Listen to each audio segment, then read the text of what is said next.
What's up, everyone? This is Shakir Ramsey from RamseySpeaksTV. I'm here with a very good friend and colleague, Landy Estrada-Reyes. Landy is the heart and soul of the Johnson community. Landy is very selfless with his time and himself, which is why it's no coincidence that he is a Consortium Graduate School of Management Fellow. Landy has spent most of his career in big box retail and finance. He came to the Johnson School, spent his summer at Johnson & Johnson, and he'll be heading to the Federal Reserve. Landy, my first question has to do with an article where you were quoted.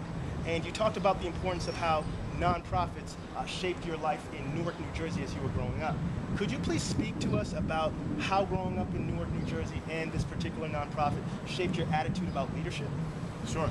Growing up in Newark was very difficult. There were a lot of obstacles. For example, there was a lot of violence and a lot of drug dealing throughout my neighborhood. So growing up, I needed a way to get away or find a place to pursue my dreams and aspirations. And two of the organizations that helped me do so were the YMCA and also the Upward Bound, which is the pre-college program. At the YMCA, I learned about discipline through sports, specifically in swimming. I had coaches that were very tough on me because they wanted me to excel.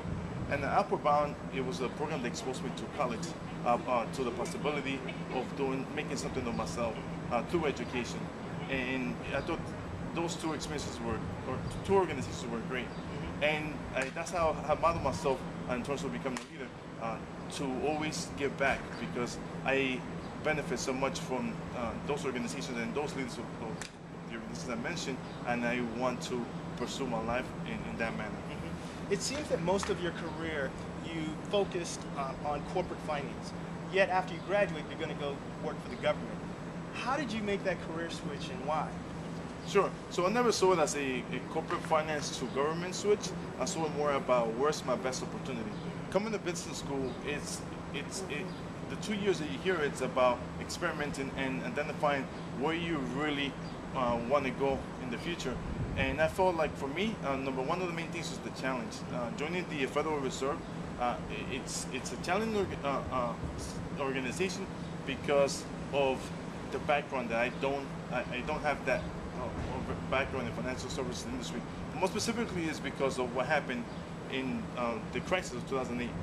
The country came to its knees because we almost collapsed financially, and I want to be part of the solution. So I want to work for an organization that tackles those problems, and what's a better organization than the Federal Reserve that's at the forefront of making sure that crises like the crisis in 2008 don't happen again to that level. Landy, if I were to put you in a time capsule and shoot you back in time to your teenage version of yourself, what advice would you have for yourself or the teenagers that you hung around with back then? Sure. The advice that I would have for the teenagers that I hung around with is never to give up, to always work hard and to be very tenacious. I feel that a lot of people give up quickly, and the reason is that they don't believe in themselves, and it's important to have a belief in yourself that you could accomplish what you set out to do in your mind, even if it seems very difficult, to identify and surround individuals that could help you succeed. And I think that's the key. And it all starts with being very tenacious and having the belief that you could accomplish whatever you say your mind to. And that has helped me succeed in life, and that's how I view every challenge, is that I believe that I could overcome obstacles, and I find the resources possible to make it happen. And that's what life is about. It's about believing, achieving, and always giving back. So there you have it. Thank you, Landy. Self-acceptance is the biography of personal success. Landy said it. Believe in yourself. When you begin to believe, great things happen. The doors of possibility open up. Second, whenever you feel on the brink of falling off because you've given so much of yourself, give a little bit more. It is then that you realize your true greatness, because giving is at the foundation of strong leadership. There you have it, folks. Thank you so much for tuning in to RamseySpeaksTV. Until next time, take care. Adios.